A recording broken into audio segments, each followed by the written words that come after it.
Bonjour les amis, comment allez-vous? Bien j'espère. De notre côté, nous allons très bien. Aujourd'hui, une idée recette gourmande et sucrée pour utiliser les fruits frais. Nous vous proposons une tarte sans cuisson. Ça va être très simple, assez rapidement préparé. J'ai ressorti le robot, celui que j'ai utilisé l'autre jour pour la soupe froide à la tomate. Donc il est de nouveau de service, hein, il est de corvée. J'ai mis 100 g de beurre à l'intérieur déjà. Et pour continuer la recette, j'ai besoin de biscuits. Alors j'ai des petits beurres. Évidemment pour moi c'est des petits beurres sans gluten.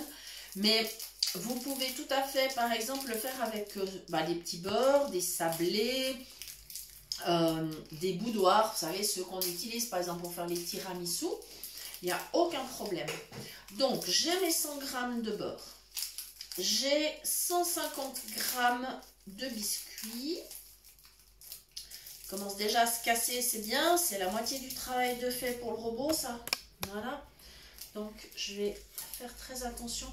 Alors ils ont réussi quand même l'exploit de mettre non seulement un paquet plastique plus un emballage qui doit être du carton ou je sais pas quoi exactement. Et encore, imaginez-vous 4 portions de biscuits de nouveau dans des emballages plastiques. Donc voilà, ça fait un peu beaucoup de plastique. Mais bon, voilà. Je mets mes biscuits dans le robot. Voilà. Heureusement, c'est assez facile à ouvrir, tant mieux, c'est pas la guerre, ça va, parce que des fois les emballages c'est terrible. Voilà, donc je continue évidemment avec mes petits biscuits. Voilà. Et donc l'idée bien sûr c'est de faire une pâte style un peu pâte sablée, croustillante, mais qui ne cuira pas, que l'on pourra directement garnir avec les fraises. Alors aujourd'hui j'ai des fraises, mais bien entendu ça pourrait être d'autres fruits de saison, donc ce que vous voulez, hein. Abricots, pêches, nectarines, framboises, myrtilles, mûres, pourquoi pas. Puis ensuite en automne ils viendront les prunes, les pruneaux, les raisins. Et puis l'hiver, par exemple, avec des oranges, des belles oranges bien juteuses. Franchement, ça sera trop bon. De l'ananas aussi l'hiver, de la mangue. Vous voyez, les possibilités, elles sont multiples. Et puis, si vous souhaitez mélanger les fruits, pourquoi pas, hein. Faites par exemple, je sais pas, un tour avec des quartiers de pêche. Et puis, vous mettez des fraises au centre. Toutes les possibilités sont là, hein. Une recette, c'est toujours une base. Et autour d'une base, on peut toujours adapter, on peut modifier. Voilà. J'en suis au dernier emballage plastique. Voilà. Et cette fois, j'aurai tous les petits biscuits. Voilà. Et ça va être une recette, mais vraiment simple. Voilà. Ça y est. Le bol du robot est presque plein. Quasiment. Voilà. Je casse un peu mes biscuits quand même. Voilà. Je vais aller jeter ces emballages parce que ils n'ont plus vraiment d'utilité. Voilà.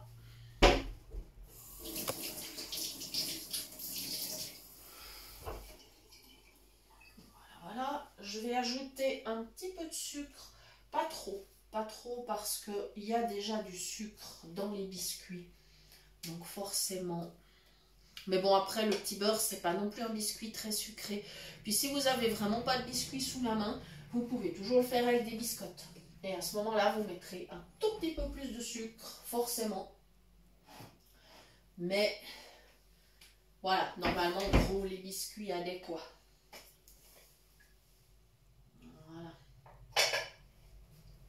C'est une recette sympa si par exemple une fois vous avez une mauvaise surprise, un paquet de biscuits où vos biscuits sont cassés, que vous n'osez pas les présenter à vos amis quand ils viennent boire le café, eh bien vous pouvez tout simplement réaliser cette recette pour les utiliser, comme ça ils ne sont pas perdus.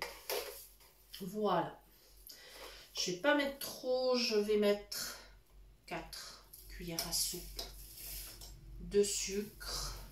Comme d'habitude chez moi, c'est le sucre de canne, mais vous mettez celui que vous voulez. Voilà. Comme ça. Et voilà. Mes 4 cuillères. C'est vraiment pas la peine d'en mettre plus. Faut pas exagérer avec le sucre. Voilà. Bon. Alors cette fois, je vais mettre le couvercle, bien sûr, et je vais démarrer. Comme ce sont des petits biscuits secs, ça va faire pas mal de bruit, je pense. C'est pas grave, ça ne durera que très peu de temps. Voilà, c'est bon. On va voir s'il veut bien démarrer.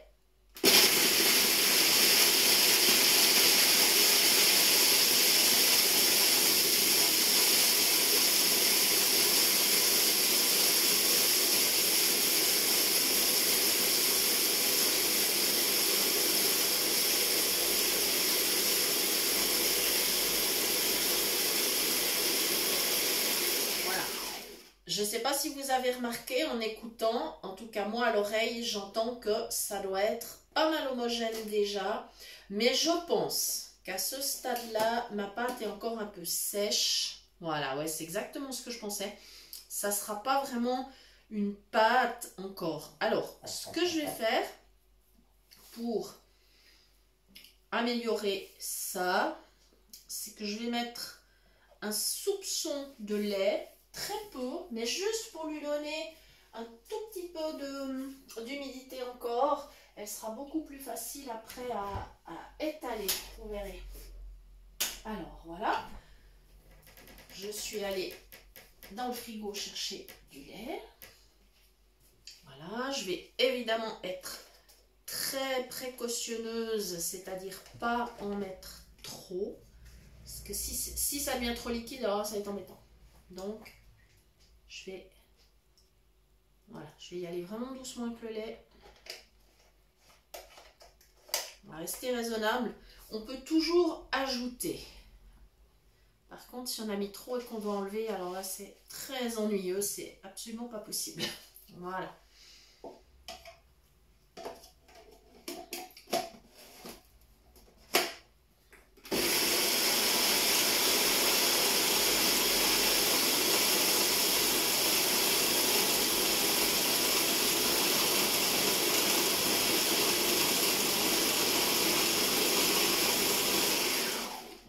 Que c'est pas mal. Ah oui, oui. Alors là, la consistance, elle est super. Voilà, tip top. La dernière chose que je vais faire, ça c'est facultatif, c'est de mettre une tombée de rhum. Voilà, mais ça c'est facultatif. Si vous n'aimez pas, il n'y a aucun souci, vous n'en mettez pas, il n'y a pas de problème. Tout à l'heure, j'ai mis du lait, mais par contre, si vous aimez, vous pourriez mettre tout à fait du jus de citron ou un petit peu de jus d'orange. Voilà, ça c'est des possibilités aussi. Ou un jus de pamplemousse, pourquoi pas un tout petit peu. Vous pouvez vraiment varier. Hein. Après, il faut toujours faire travailler son imagination. Alors, le rhum. Attention, pas trop. Là, j'écoute pour savoir ce qui tombe.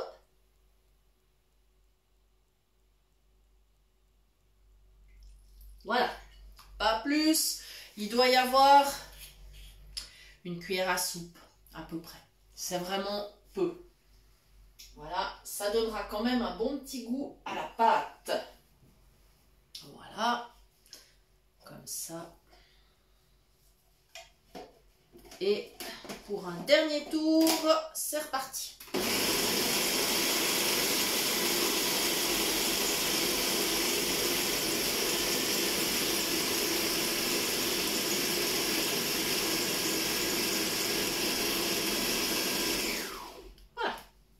doigts bien travaillés.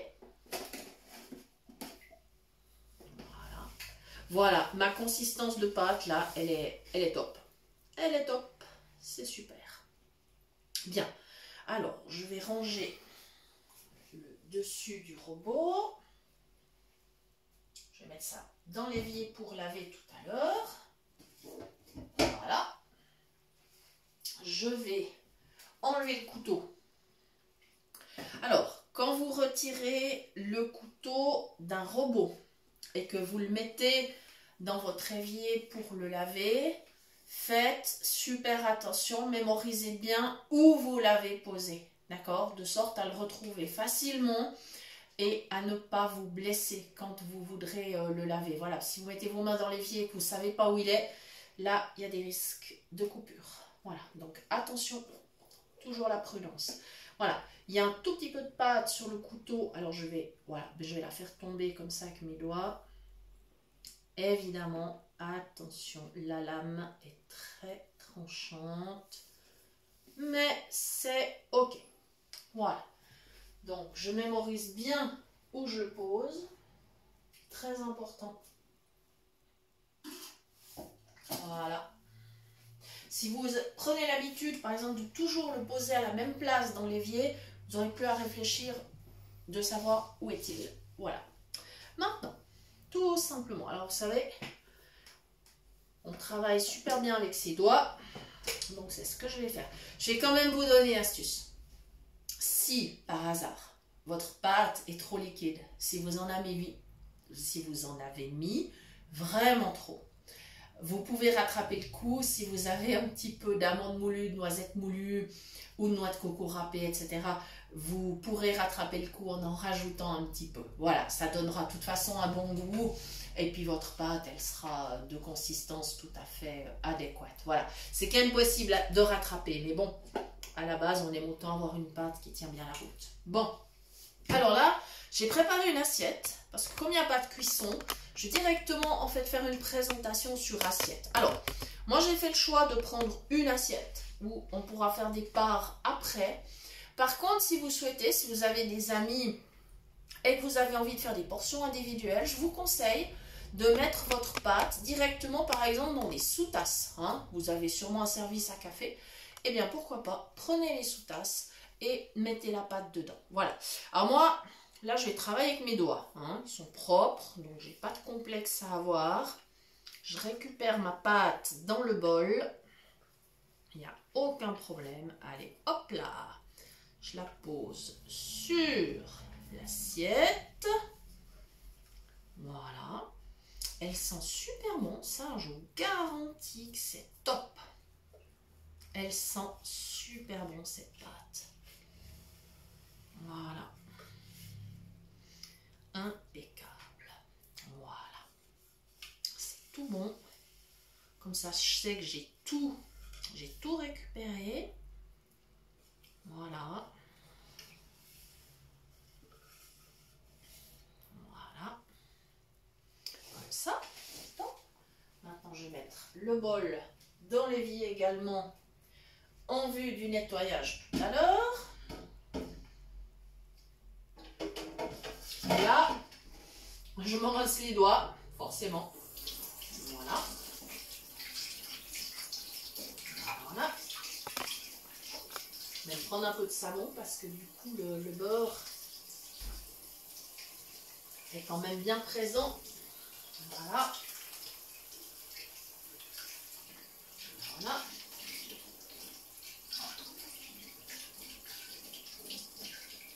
Comme ça. Et je reviens vers mon assiette. Je vais retrouver ma cuillère de tout à l'heure, celle que j'avais pour le sucre. Et je vais commencer, alors je vais rapprocher mon assiette comme ça. Je suis peut-être un peu plus dans le champ, je sais pas. C'est difficile pour moi, je peux pas toujours savoir si je suis dans le champ ou pas. Et maintenant avec ma cuillère, j'appuie sur ma pâte dans l'assiette. J'appuie, j'appuie, j'appuie. Comme ça, j'ai pas besoin de rouleau à pâte du coup. J'ai ma cuillère qui me permet, voilà, qui me permet de, voilà, d'étaler ma pâte. C'est tout simple, mais vraiment tout simple. Voilà. J'essaie qu'il y ait quand même un joli arrondi. Alors pour ça, je vous donne l'astuce. Bon, déjà, il faut que j'étale un peu partout. J'ai encore pas bien étalé jusque dans le bord. Enfin, je vais pas jusque tout au bord de l'assiette. Hein. Je vais jusqu'au premier bord. Là où il y a la limite entre le bord qui fait le tour et le bord intérieur. Voilà. Donc ça, j'essaie de bien la répartir quand même, ma pâte. Voilà. Et je vous donne l'astuce maintenant pour que ça soit bien régulier. Ce que vous faites, c'est que avec le dos de la cuillère à soupe, vous appuyez depuis l'extérieur vers l'intérieur pour avoir un bord bien régulier. Vous faites tout le tour. Vous sentez bien avec vos doigts que ça marche, que c'est bien régulier. Voilà. Voilà. Je pense que ça sera assez bien. Je pense. Ça va être bien sympa. Voilà. Comme ça. Voilà. J'enlève la cuillère à soupe. Voilà. Et maintenant, je vais évidemment venir avec mes fraises. Alors j'ai préparé d'avance 500 g de fraises. Je les ai lavées. Je les ai équeutées. Et je les ai partagées en deux. Dans le sens de la longueur. Voilà. Maintenant, j'arrive avec mon assiette et je vais garnir ma pâte. Tout simplement. Voilà. J'essaie de faire le tour, de faire quelque chose d'un peu joli. Ma foi, j'essaie de suivre avec mes doigts. Et après, s'il y a du vide, hein, je compléterai. Voilà. Je fais le tour gentiment. Voilà. Du coup, la pâte, si vous voulez, elle aura un petit peu la consistance comme un crumble finalement. Voilà. Je prépare toujours mes petites fraises. Je les répartis. Voilà. J'ai mis une bonne quantité de fraises. L'idée, c'est quand même d'avoir du fruit. Hein. Voilà. La pâte, elle gardera d'une part du croquant, mais aussi de l'humidité quand même. Hein. Ça ne sera pas la même chose qu'une pâte brisée qui est cuite, bien sûr. Voilà. Je continue toujours avec mes petites fraises. Une à côté de l'autre, tout le tour. Je crois que j'ai presque fini un premier tour. Je vais peut-être encore en mettre une là. Je vais commencer à aller vers le centre. Je vais continuer en fait. Voilà. Puis je vais continuer comme ça, tout simplement. Et quand ma tarte sera complètement garnie, eh bien, je pourrai la mettre au frais un moment pour qu'elle soit bien fraîche à servir. Ça sera meilleur. Et puis, je pourrais la décorer. Alors, je peux la décorer là, comme il y a de belles herbes fraîches, je vais pouvoir mettre soit peut-être des petites feuilles de menthe, soit pourquoi pas un petit peu de verveine citron, ou les deux, hein, carrément les deux, pourquoi pas.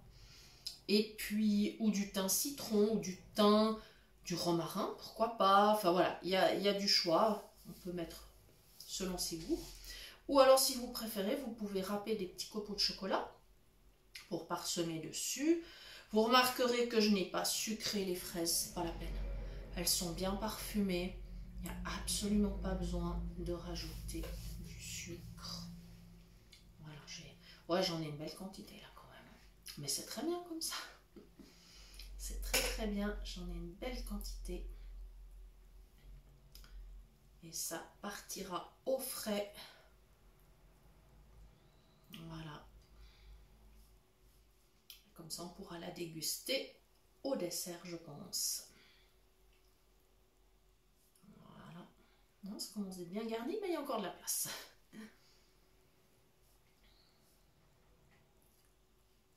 Voilà. Puis même, hein, si on a un petit peu en hauteur des fraises, c'est pas un problème. On commence par celle du dessus. Voilà.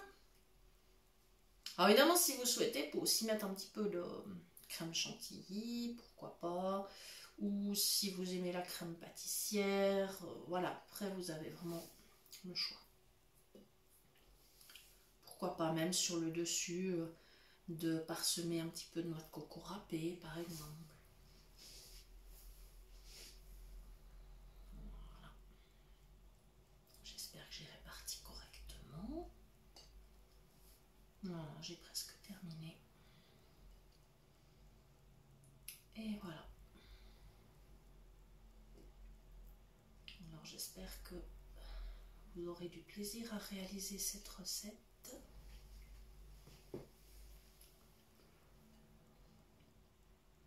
Voilà.